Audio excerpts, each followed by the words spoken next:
on a l'impression que Jésus lui-même se contredit. Dans certains passages, il nous dit qu'il n'est pas venu juger le monde mais le sauver.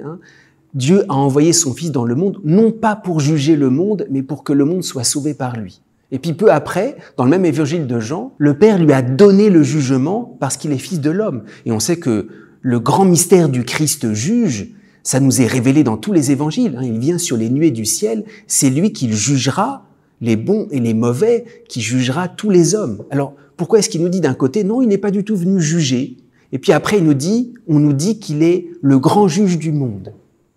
Sans doute parce qu'il nous faut comprendre que le jugement du Christ est totalement différent d'un jugement humain. Précisément, le jugement du Christ est à l'intérieur du salut. Un jugement seulement humain, on regarde si cet homme, il a fait plus de bien que de mal.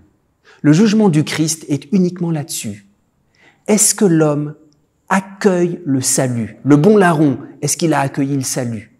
Le jugement, le voici. La lumière est venue dans le monde et les hommes ont préféré les ténèbres à la lumière. Celui qui croit échappe au jugement. Alors oui, c'est un jugement extrêmement particulier qui est à l'intérieur du salut lui-même. D'une certaine manière, la seule condamnation, elle vient de nous. Si nous-mêmes, nous refusons le salut, ah oui, celui qui ne croit pas est déjà jugé. Parce que si nous refusons le salut, nous nous condamnons nous-mêmes. Alors oui, cette parole du Christ, elle est tout à fait vraie. Dieu n'est pas venu juger le monde, mais le sauver. Et s'il y a encore un jugement, c'est à l'intérieur du salut lui-même. C'est pour ça qu'il y a quelque chose de cette révélation du Christ ici qui doit nous mettre dans une confiance absolue. Dieu ne nous attend pas au tournant, Dieu n'est pas là pour compter les points. Il est là uniquement pour nous sauver, pas pour nous condamner.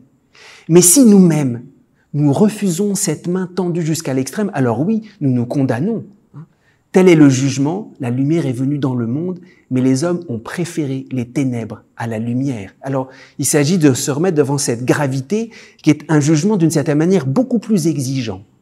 Parce que ce jugement qui est à l'intérieur du salut, il faut accepter d'être misérable et d'être sauvé. C'est cela qui nous permet d'échapper au jugement.